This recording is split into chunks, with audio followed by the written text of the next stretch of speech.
V have enjoyed a lot. Vietnam tour ಹೋಗಿದ್ವಿ ಟರ್ನ್ಕಿ holidays ಮೂಲಕ. Before that ನಾವು European tour ಕೂಡ ಟರ್ನ್ಕಿ ಹಾಲಿಡೇಸ್ ಮೂಲಕನೇ ಹೋಗಿ ಬಂದ್ವಿ. Flight ticket, visa and internal flights everything ಈ ಟರ್ನ್ಕಿ ಹಾಲಿಡೇಸ್ ಅವರೇ ಕೇರ್ ತಗೊಳ್ತಾರೆ, ಮಾಡಿಕೊಡ್ತಾರೆ. ನಾವು ಇಲ್ಲಿಂದ ಫಸ್ಟ್ ಹನಾಯ್ಗೆ ಹೋದ್ವಿ. ಹನಾಯ್ದಿಂದ ದನಾಂಗ್ಲಿಂದ ಹೊಚಿಮಿನ್ ಸಿಟಿಗೆ ಹೋಗ್ಬಿಟ್ಟು ಹೊಚಿಮಿನ್ ಸಿಟಿಯಿಂದ ಬ್ಯಾಕ್ ಟು ಇಂಡಿಯಾ ಬಂದ್ವಿ.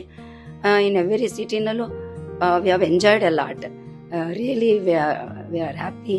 ಸಿಟಿಯಿಂದ ಇನ್ನೊಂದು ಸಿಟಿಗೆ ಹೋಗ್ಬೇಕಾದ್ರೂ ಟ್ರಾನ್ಸ್ಪೋರ್ಟೇಷನ್ ತುಂಬ ಒಳ್ಳೆ ಕಾರ್ ಆಗಲಿ, ಬಸ್ ಆಗಲಿ, ವಿತ್ AC ಎಲ್ಲ ಫೆಸಿಲಿಟೀಸು, ಲಕ್ಸುರಿ ವೆಹಿಕಲ್ಲೇ ಮಾಡ್ತಾರೆ ಅವರು. ಏನೂ ತೊಂದರೆ ಇಲ್ಲ. ಒಂದ್ಸರಿ ನಾವು ಲಗೇಜ್ ತೊಗೊಂಡು ಏರ್ಪೋರ್ಟಿಗೆ ಹೋದ್ರೆ ಆಯಿತು, ಬಂದು ವಾಪಸ್ ನಾವು ನಮ್ಮ ಇಂಡಿಯಾಕ್ಕೆ ಏರ್ಪೋರ್ಟ್ಗೆ ಇಳಿಯೋವರೆಗೂ ದೇ ವಿಲ್ ಟೇಕ್ ಕೇರ್.